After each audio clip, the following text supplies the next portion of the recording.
কুমিল্লায় বিএনপি নেতা আটকের জেরে থানা ঘেরাও, বন্ধ বাস টার্মিনাল। হাওরের ক্ষতিগ্রস্ত কৃষকদের ৩ মাস খাদ্য সহায়তা দেবে সরকার। মেহেরপুরে বোমা সদৃশ বস্তু ও রহস্যজনক চিরকুট উদ্ধার। গৃহকর্ত্রীকে হত্যা করল ধান কাটা শ্রমিক। রামপাল তাপ বিদ্যুৎ কেন্দ্রের নতুন উৎপাদন মাইলফলক। আমন্ত্রণ জানাচ্ছি বাংলাদেশ প্রতিদিন সারা দেশের সব খবরে। এতক্ষণ শুনছিলেন সংবাদ শিরোনাম, এবার বিস্তারিত। পদ্মা সেতু, মেট্রো রেল এবং এলিভেটেড এক্সপ্রেসওয়ে নির্মাণের গর্বিত অংশীদার বসুন্ধরা সিমেন্ট। কুমিল্লা আদর্শ সদর উপজেলা বিএনপির সভাপতি রেজাউল কাইয়ুমকে আটক করেছে পুলিশ। রোববার দুপুরে শহরের শাসনগাছা এলাকার বাসা থেকে কোতোয়ালী মডেল থানা ও ডিবি পুলিশের সদস্যরা তাকে আটক করে। তবে আটকের সুনির্দিষ্ট কারণ জানায়নি পুলিশ। রেজাউল কাইয়ুমকে আটকের প্রতিবাদে কুমিল্লা কোতোয়ালী মডেল থানা ঘেরাও করেন বিএনপি নেতাকর্মী ও সমর্থকেরা। একই সঙ্গে শাসনগাছা বাস টার্মিনাল অবরোধ করেন পরিবহন চালক ও শ্রমিকেরা। এতে টার্মিনাল থেকে বাস চলাচল বন্ধ হয়ে যায়। থানা প্রাঙ্গণে বিক্ষোভকারীরা বিভিন্ন স্লোগান দেন এবং থানার প্রধান ফটক আটকে দেন। পরিস্থিতি নিয়ন্ত্রণে অতিরিক্ত পুলিশ মোতায়েন করা হয়েছে। কোতোয়ালী মডেল থানার ওসি তহিদুল আনোয়ার জানান, জ্যেষ্ঠ কর্মকর্তাদের নির্দেশে রেজাউল কাইয়ুমকে জিজ্ঞাসাবাদের জন্য আটক করা হয়েছে, তবে এখনও তাকে গ্রেপ্তার দেখানো হয়নি। ঝালকাঠি সদর হাসপাতালে ইমার্জেন্সি গেট সংলগ্ন পরিত্যক্ত স্থান থেকে একটি মৃত মানব ভ্রূণ উদ্ধার করেছে পুলিশ।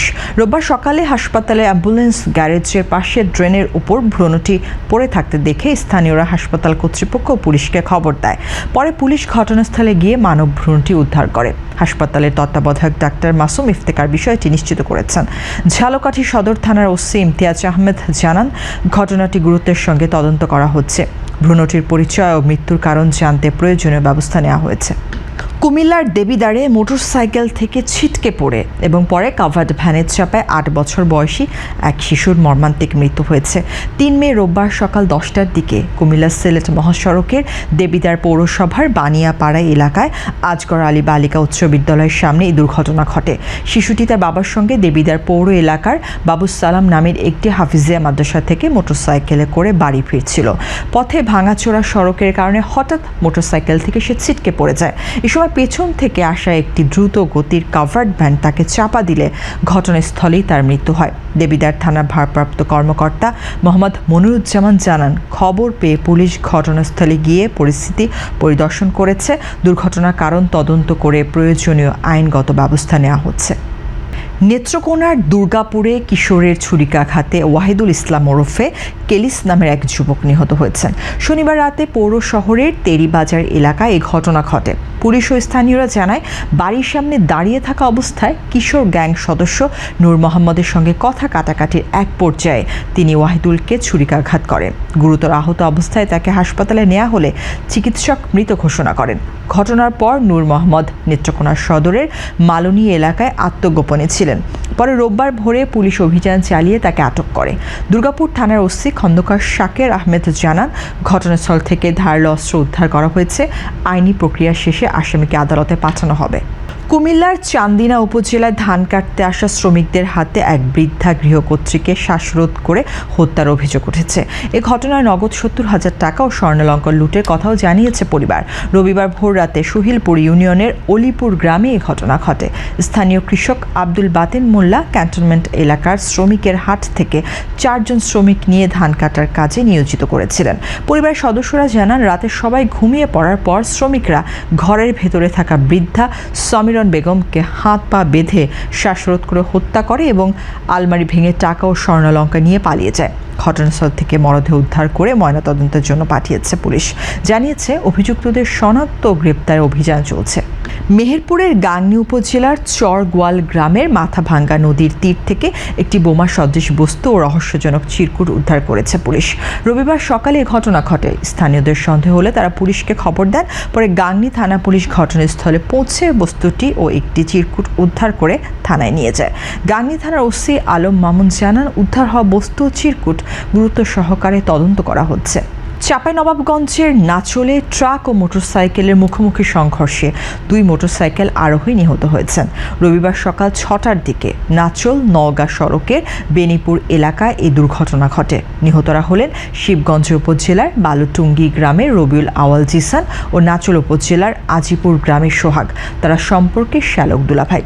পুলিশ ও স্থানীয়রা জানায় দুর্ঘটনায় গুরুতর আহত অবস্থায় 2 জনকে উদ্ধার করে নাচল উপজেলা হাসপাতালে নেওয়া হলে চিকিৎসক মৃত ঘোষণা করেন। ঘটনার পর স্থানীয়রা ট্রাকটি আটক করলেও চালক পালিয়ে যায়। নাচল থানার ওসি সুকোমল দেবনাথ জানান এই ঘটনায় মামলা প্রক্রিয়াধীন রয়েছে। মেহেরপুরের গাংনী উপজেলার সাহারবাটি গ্রামে টিনের চালা মেরামতের সময় বিদ্যুৎপৃষ্ট হয়ে এনামুল হক নামের এক শ্রমিকের মৃত্যু হয়েছে। রোববার সকাল 10টার দিকে চারচারাক বাজার এলাকায় দুর্ঘটনা ঘটে। স্থানীয়রা জানান কাজ করার সময় অসাবধানতাবশত বিদ্যুতের তারের সংস্পর্শে এসে তিনি গুরুতর আহত হন। পরে তাকে গাংনী উপজেলা স্বাস্থ্য কমপ্লেক্সে নেওয়া হলে চিকিৎসক মৃত ঘোষণা করেন। গাংনী থানার পুলিশ জানায় ঘটনাটি তদন্ত করে আইনগত ব্যবস্থা নেওয়া হবে। হাওর অঞ্চলে আকস্মিক বন্যা ও পাহাড়ি ঢলে ক্ষতিগ্রস্ত কৃষকদের জন্য 3 মাসের খাদ্য সহায়তার ঘোষণা দিয়েছেন দুর্যোগ ব্যবস্থাপনা ও ত্রাণমন্ত্রী আসাদুল হাবিব দুলু। রোববার লালমনিরহাটের বড়বাড়ি শহীদ আবুল কাশেম মহাবিদ্যালয় মাঠে এক অনুষ্ঠানে তিনি বলেন, প্রধানমন্ত্রীর নির্দেশে ক্ষতিগ্রস্ত কৃষকদের তালিকা করে বিশেষ কার্ডের মাধ্যমে এই সহায়তা দেওয়া হবে। মন্ত্রী জানান, কিশোরগঞ্জ, নেত্রকোনা, সুনামগঞ্জ, হবিগঞ্জ, সিলেট ও ব্রাহ্মণবাড়িয়া সহ ক্ষতিগ্রস্ত জেলার কৃষকদের তালিকা প্রস্তুত চলছে। আগামী 6 মে সুনামগঞ্জে এই কার্যক্রমের আনুষ্ঠানিক উদ্বোধন করা হবে। এছাড়া অনুষ্ঠানে বিদ্যানন্দ ফাউন্ডেশনের উদ্যোগে 101টি অসহায় পরিবারের মাঝে আয়বর্ধক উপকরণ বিতরণ করা হয়। ময়মনসিংহের ভালুকা উপজেলায় অতি দরিদ্রদের কর্মসংস্থান কর্মসূচি ইজিপিপি এর আওতায় বাঁকা খাল ও কোচখালী খাল পুনর্খনন কাজের উদ্বোধন করা হয়েছে। রবিবার দুপুরে সোয়াইল শান্তির বাজার এলাকায় এই কাজের উদ্বোধন করেন ময়মনসিংহ 11 আসনের সংসদ সদস্য ফখরুদ্দিন আহমদ বাচ্চু।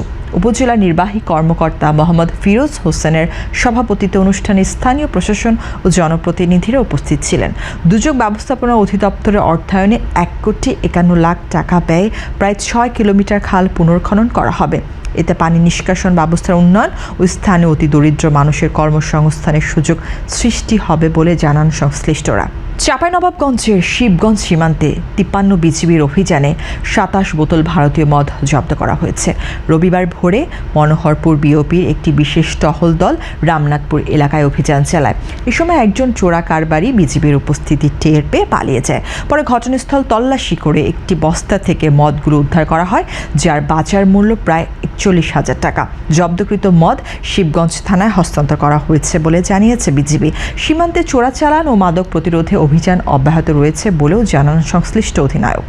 লালমনিরহাট 2 আসনের সংসদ সদস্য রোকন উদ্দিন বাবুল বলেছেন, কৃষিপ্রধান দেশের অর্থনীতির মূল চালিকা শক্তি কৃষি।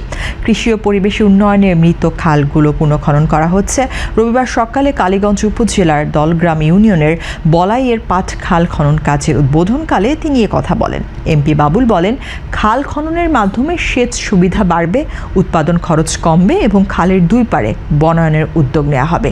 এতে মাছ চাষ ও কৃষি উৎপাদন বৃদ্ধির পাশাপাশি পরিবেশের উন্নয়ন ঘটবে। এ সময় উপস্থিত ছিলেন উপজেলা নির্বাহী কর্মকর্তা শামীমা আক্তার জাহান, প্রকল্প বাস্তবায়ন কর্মকর্তা মাঝানুর রহমান, ইউপি চেয়ারম্যান ইকবাল হোসেন, উপজেলা যুব দলের আহ্বায়ক জাহাঙ্গীর আলম আঙ্গুর সহ স্থানীয় নেতারা। দিনাজপুরের বড় মাঠে বর্ণাঢ্য আয়োজনে Dinajpur chamber of commerce and industry আয়োজিত বাণিজ্য মেলার উদ্বোধন করা হয়েছে। শনিবার সন্ধ্যায় প্রধান অতিথি হিসেবে অনুষ্ঠানে বক্তব্য দেন সমাজ কল্যাণ মন্ত্রী ডাক্তার AZM জাহিদ হোসেন। এ সময় বিভিন্ন জনপ্রতিনিধি, প্রশাসনের কর্মকর্তা ও ব্যবসায়ী নেতারা উপস্থিত ছিলেন। বক্তারা বলেন, বাণিজ্য মেলা স্থানীয় ব্যবসা ও ক্ষুদ্র উদ্যোক্তাদের জন্য গুরুত্বপূর্ণ প্ল্যাটফর্ম। উদ্বোধন শেষে অতিথিরা মেলার বিভিন্ন স্টল পরিদর্শন করেন। গাজীপুরের কালিয়াকৈর উপজেলায় টানা বৃষ্টিপাতের কারণে 9টি ইউনিয়নের কয়েক শত হেক্টর জমির পাকা ও আধা পাকা ধান ক্ষেত পানিতে তলিয়ে গেছে। এতে চরম দুশ্চিন্তায় পড়েছেন কৃষকরা। গত কয়েকদিনে ভারী বৃষ্টিতে মাঠে পানি জমে থাকায় ধান ক্ষেত ডুবে যায়। অনেক এলাকায় পানি নিষ্কাশনের ব্যবস্থা না থাকায় পরিস্থিতির আরও অবনতি হয়েছে। ফলে কৃষকদের উৎপাদিত ধান নষ্ট হওয়ার আশঙ্কা দেখা দিয়েছে। বিস্তীর্ণ মাঠ জুড়ে পানির নিচে তলিয়ে থাকা ধান দেখে হতাশ হয়ে পড়েছেন কৃষকরা। ভোলায় স্কয়ার ফার্মাসিউটিক্যালসের উদ্যোগে 4 দিন ব্যাপী ফ্রি হেলথ ক্যাম্প শুরু হয়েছে। স্কয়ার গ্রুপের প্রতিষ্ঠাতা শামসান এইচ চৌধুরীর জন্মশতবার্ষিকী উপলক্ষে দেশব্যাপী কর্মসূচির অংশ হিসেবে এই আয়োজন করা হয়। রবিবার ভোলা সদর উপজেলার পরাণগঞ্জ নাজিউর রহমান কলেজ ক্যাম্পের উদ্বোধন হয়। এতে ঢাকার স্কয়ার হাসপাতাল সহ বিভিন্ন হাসপাতালের প্রায় 20 জন বিশেষজ্ঞ চিকিৎসক সেবা দেন। ক্যাম্পে ভোর থেকে হাজারো দরিদ্র অসহায় মানুষ ভিড় করেন। তারা বিনামূল্যে চিকিৎসা, ডায়াবেটিস ও রক্তচাপ পরীক্ষা এবং প্রয়োজনীয় ওষুধ গ্রহণ করেন। আয়োজকরা জানান, এই উদ্যোগের মাধ্যমে তৃণমূল পর্যায়ের মানুষকে মানসম্মত স্বাস্থ্যসেবা পৌঁছে দেওয়ার লক্ষ্য নেওয়া হয়েছে। পরবর্তী দিনগুলোতে ভোলার বিভিন্ন উপজেলা এ সেবা কার্যক্রম চলবে। খাগড়াছড়ির মানিকছড়িতে যুব উন্নয়ন অধিদপ্তরের উদ্যোগে ভ্রাম্যমাণ বাসে কম্পিউটার নেটওয়ার্কিং প্রশিক্ষণ শুরু হয়েছে। কর্মমুখী শিক্ষার মাধ্যমে বেকার যুবকদের দক্ষ জনশক্তিতে রূপান্তরিতের লক্ষ্যে এ আয়োজন করা হয়। রবিবার সকাল 10টায় উপজেলা পরিষদ চত্বরে দাঁড়িয়ে থাকা এসি বাসে 40 জন শিক্ষিত বেকার তরুণ তরুণীকে নিয়ে 2 মাসব্যাপী প্রশিক্ষণ কোর্সের উদ্বোধন করা হয়। উদ্বোধনী অনুষ্ঠানে উপস্থিত ছিলেন যুব উন্নয়ন অধিদপ্তরের উপপরিচালক হাফিজা আইরিন সহ স্থানীয় প্রশাসনের কর্মকর্তারা। আয়োজকরা জানান, 4টি শিফটে প্রশিক্ষণার্থীদের কম্পিউটার ও নেটওয়ার্কিং বিষয়ে দক্ষতা অর্জনের সুযোগ দেওয়া হবে। মেহেরপুরে শিশু ধর্ষণ মামলায় দাউদ আলী নামের এক ব্যক্তিকে যাবজ্জীবন সশ্রম কারাদণ্ড দিয়েছেন আদালত। একই সঙ্গে তাকে 1 লাখ টাকা জরিমানা, অনাদায়ে আরও কারাদণ্ড দেওয়া হয়েছে। রবিবার দুপুরে মেহেরপুর শিশু সহিংসতা দমন ট্রাইব্যুনালের বিচারক মোহাম্মদ তাজুল ইসলাম এ রায় ঘোষণা করেন। দাউদ আলী মেহেরপুর শহরের তাঁতিপাড়া এলাকার বাসিন্দা।